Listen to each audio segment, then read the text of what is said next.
Saya Farhana. Saya Arifara Nisa. Saya Riki Noprian. Saya Kevin Putra Pratama. Saya Naufal Faruqi. Di sini kami akan mempresentasikan tentang komponis dan kontemporer. Definisi komponis. Komponis dalam Kamus Besar Bahasa Indonesia memiliki arti pengubah lagu. Kata ini diserap dari bahasa Belanda, yakni komponisten.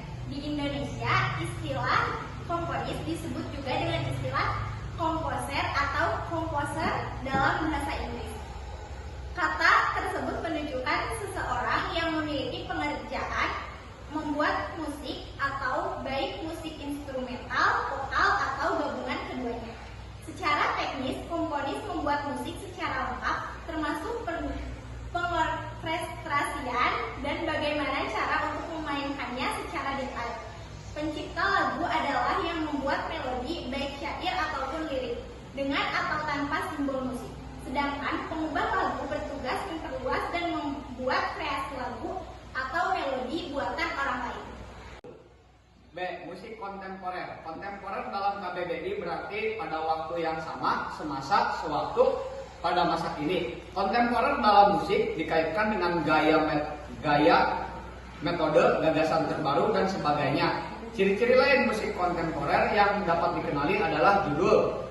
Setiap komposisi terlihat unik, simpel, aneh, atau di luar judul lagu pada umumnya. Teknik dalam memainkan instrumen musiknya tidak baku atau sebagaimana biasanya. Misalnya instrumen musik gong yang digesek, ada pula alat musik orkestra yang menirukan suara alat tradisional seperti saron, gendar, dan kendang.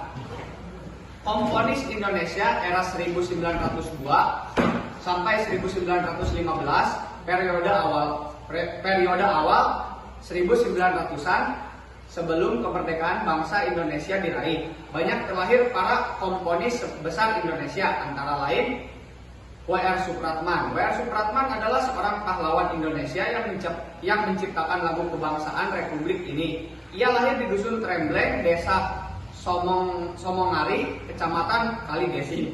Kemudian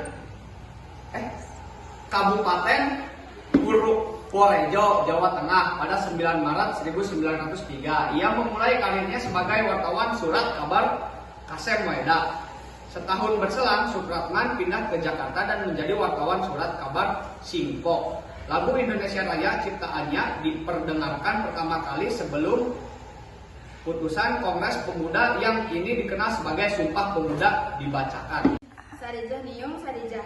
Niung lebih dikenal oleh masyarakat dengan nama Ibu Sun. Ia lahir di Sukabumi 26 Maret 1908. Ia adalah seorang komponis, pemusik, guru musik, pembuat lagu anak-anak, dan seniman batik.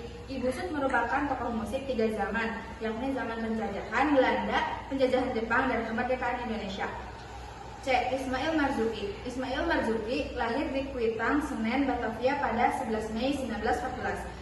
Ia memulai debutnya di bidang musik pada usia 17 tahun. Saat itu, ia berhasil mengarang lagu untuk pertama kalinya, yakni O Sarina. Pada tahun 1931, namanya diabadikan sebagai suatu pusat seni di Jakarta, yaitu Taman Ismail Marzuki atau TIM. Yang kedua, komponis Indonesia era 1916 sampai 1937. Berikut sejumlah tokoh komponis Indonesia era 1916 sampai 1937. Yang pertama, A. Husein Mutahar. Husein Mutahar lahir di Semarang, Jawa Tengah, 5 Agustus 1916. Ia adalah seorang negarawan pada masa awal kemerdekaan Indonesia. Ia juga dikenal sebagai komponis musik lagu kebangsaan dan kepanduan. Lagu ciptaannya yang populer adalah Himne Syukur, diperkenalkan Januari 1945 dan Mars Hari Merdeka tahun 1946. Lagu lain yang dibuatnya antara lain Gembira, Tepuk Tangan Silang-Silang, Mari Tepuk, dan Selamatlah. B. Gesang Martohartono. Gesang lahir di Surakarta 1 Oktober 1917. Beliau adalah seorang penyanyi dan pencipta lagu Jawa yang dikenal sebagai maestro keroncong Indonesia. Gesang terkenal melalui lagu ciptanya, yaitu Bengawan Solo. Lagu ini dibuat tahun 1940. Saat usianya menginjak 23 tahun, Bengawan Solo tercipta karena kekagumannya akan sebuah sungai bernama Sama.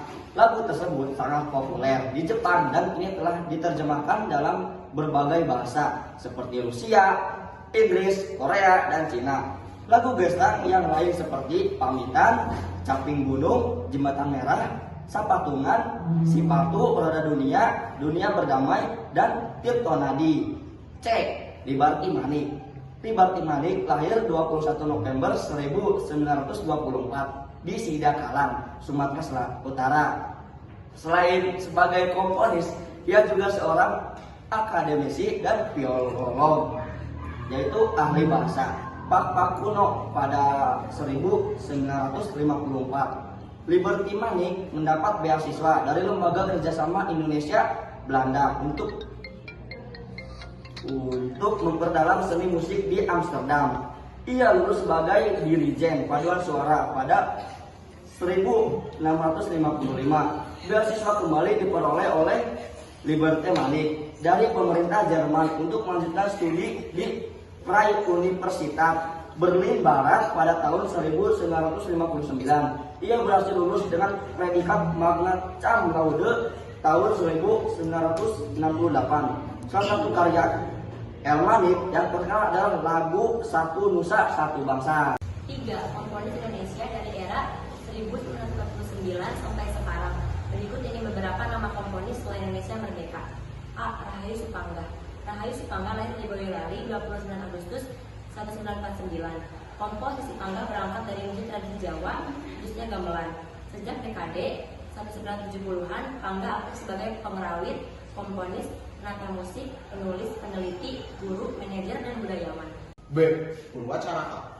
Purwacaraka lahir di Beograd, Yugoslavia, 31 Maret 1960. Di usia 7 tahun, Purwacaraka telah berkenalan dengan alat musik piano. Ia sering tampil sebagai pemusik pengiring dalam sejumlah acara di televisi. Karya musik Purwacaraka dalam bentuk lagu maupun musik ilustrasi sering menghiasi film dan sinetron Indonesia. Ilustrasi musik pada sinetron Si Doel Anak Sekolahan tahun 1990-an adalah salah satu karya yang sampai sekarang masih dikenang dan banyak penggemarnya. C. Melly Goeslaw. Meliana Cesi Goeslaw lahir di Bandung, Jawa Barat 7 Januari 1974. Ia lebih dikenal dengan nama Melly Goeslaw. Melly adalah seorang penyanyi, penulis lagu, penata musik, dan komponis yang banyak membuat lagu populer. Beberapa lagu ciptaannya antara lain Jika, Menghitung Hari, dan Yang Ku Mau. Sekian, terima kasih. Sekian presentasi dari kami, kurang lebihnya mohon maaf. Assalamualaikum warahmatullahi wabarakatuh.